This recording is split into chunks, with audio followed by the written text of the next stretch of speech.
Hey guys, so today I'm going to be talking about my 15 most anticipated films for 2016. Please note that I don't know whether these films will be any good or not. These are just 15 films that I am looking forward to in the year coming up. Also, some of these films may not happen, some of them may get cancelled, some of them may get delayed. However, with that being said, let's get on with the list. At number 15 is Assassin's Creed. Now, we all know what happens with movie adaptations of video games.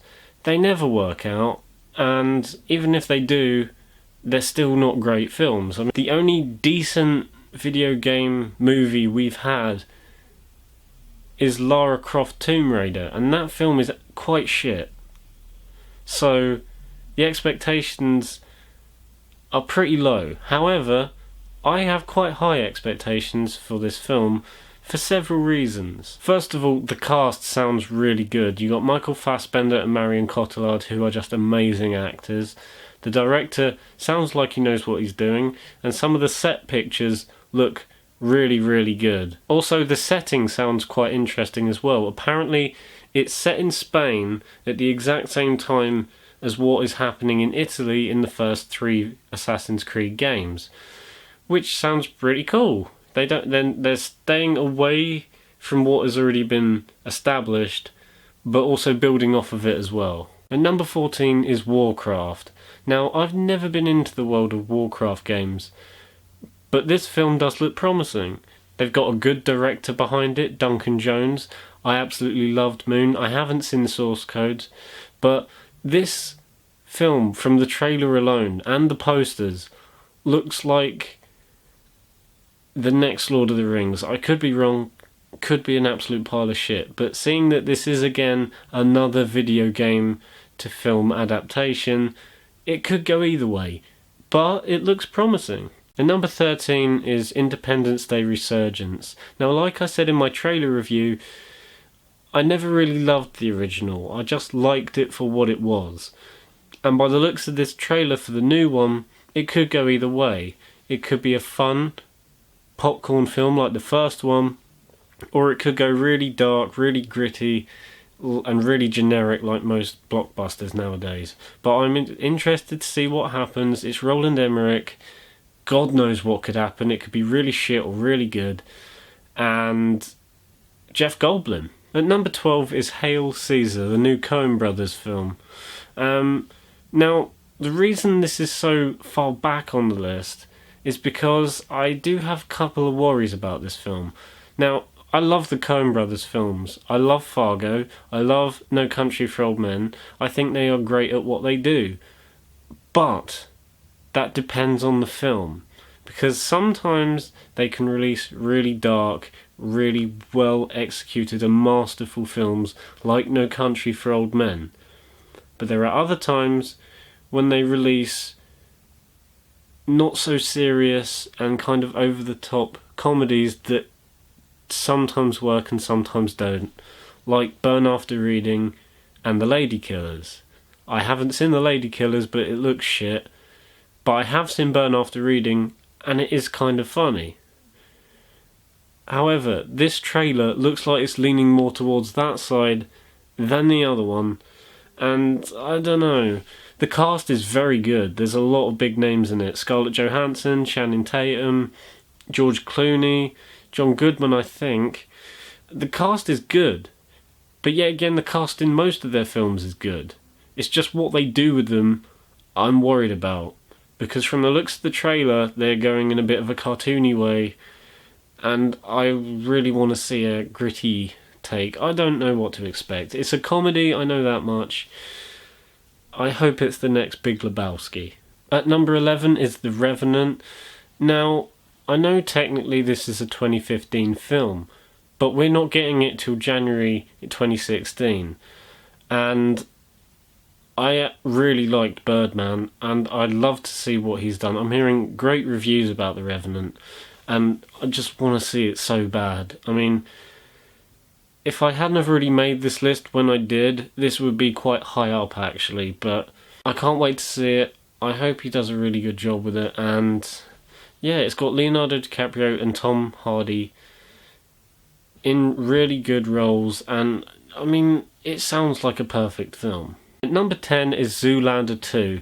I know some of you may find that as a surprise, but I actually quite like the first one. It's very funny. It does a great job of taking the piss out of, like, models and what they do and how they live. And the second one looks to be the same, just a bit more cartoony, and I'm up for that. If they just don't go into cliched genre territories like most sequels are going nowadays. I mean, Dumber and Dumber 2 was kind of shit. Still funny, kind of shit. But if they stay away from that kind of, area, then they should be fine. Number 9 is Fantastic Beasts and Where to Find Them. Now, I absolutely love the Harry Potter films. I think they got better as they went along. And the fact that David Yates, the director of the last 4 Harry Potter films, is coming back for this one is great. I mean, it looks good in the very short trailer that was released. Also, Eddie Redmayne. I mean, it can't be that bad. Also, J.K. Rowling has written it as well, and it just... I hope it's good. They're bringing a lot of stuff back for this prequel/origin story, and I just hope it works, but it looks good. Number 8 is Doctor Strange. The fact that Benedict Cumberbatch is now agreed to be the main character has completely sold me on this film.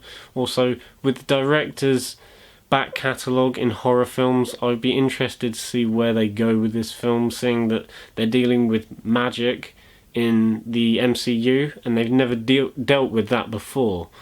And I just will be interested to see where they go with it and whether it brings any new stuff to the table.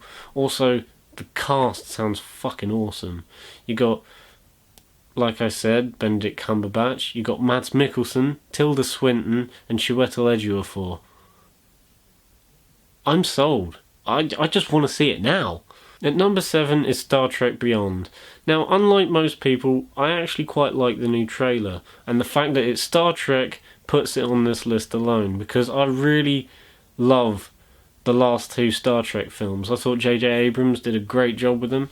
I just hope they can continue that feel and spirit from those 2 films into this one, whilst also making it unique on its own. Number 6 is Star Wars Rogue One, which is a film that is kind of filling in the gap between Episode 3 and Episode 4, and everything about it sounds like it should be a really great film.